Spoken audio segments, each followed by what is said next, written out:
সবাই পারছে না, তবে আপনাকে আমি স্বেচ্ছাসেবী প্রধান সংগঠনের সংবাদ দিয়ে ব্লাডের নাম্বার দিয়ে আসবো।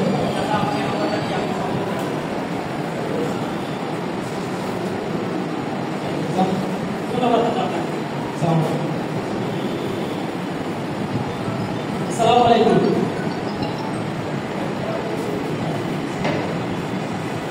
ওয়ালাইকুম আসসালাম। রেড ব্লাড থেকে ডোনার কালেক্টর নাদির বলছি। বলেন আপনাকে কিভাবে সাহায্য করতে পারি? আচ্ছা, আমি গ্রাম থেকে আসছিলাম।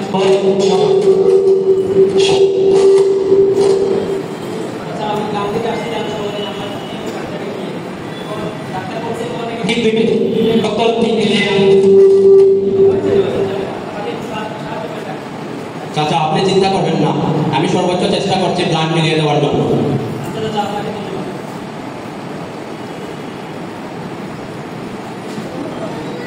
হ্যালো, আসসালামু আলাইকুম। রেড ব্লাড থেকে নাদির বলছি। ভাইয়া, জরুরি ভিত্তিতে ও নেগেটিভ 2 ব্যাগ ব্লাড প্রয়োজন। যদি আপনি ব্লাড দিতেন তাহলে রোগী ও বাচ্চা বাঁচানো সম্ভব হতো।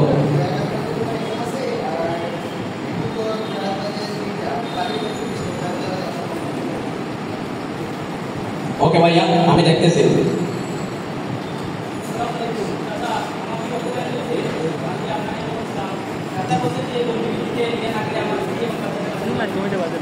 জি না চাচা, এখনো রক্ত ম্যানেজ হয়নি। আপনি চিন্তা করবেন না, আমি সর্বোচ্চ চেষ্টা করছি আপনার ব্লাড ম্যানেজ করে দেওয়ার জন্য।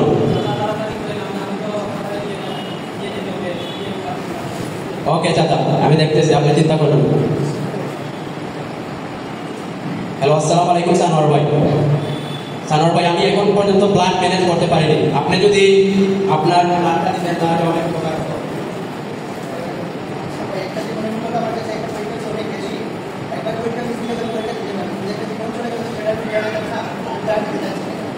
ওকে, ধন্যবাদ ভাই।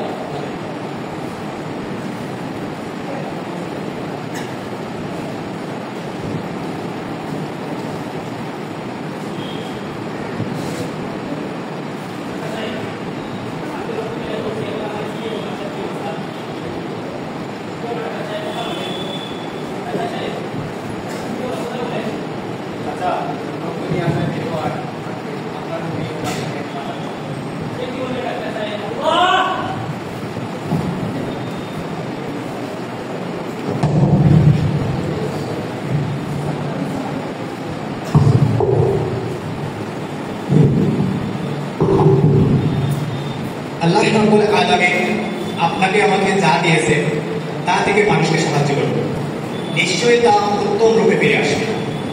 চাচার মতো আজ শত শত পরিবার রক্তের অভাবে প্রাণহানি হচ্ছে, এতে অনেক পরিবার ধ্বংস হয়ে যাচ্ছে।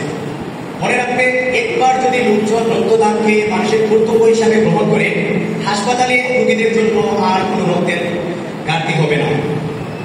রক্তযোদ্ধাদের উদ্দেশ্য করে বলতেছি, যত বাধা আসুক না কেন, তীব্র ঝড় বৃষ্টি সবার মুখোমুখি করে আমরা আমাদের কর্তব্য পালন করতেই হবে। আমরা জীবনে মূল্যই দিতে হবে, এটাই আমাদের কর্তব্য। আসুন আমরা রক্তদানে উৎসাহী হই, অন্যকে অনুপ্রেরণা দিয়ে রক্তদানে উৎসাহিত করি। ধন্যবাদ।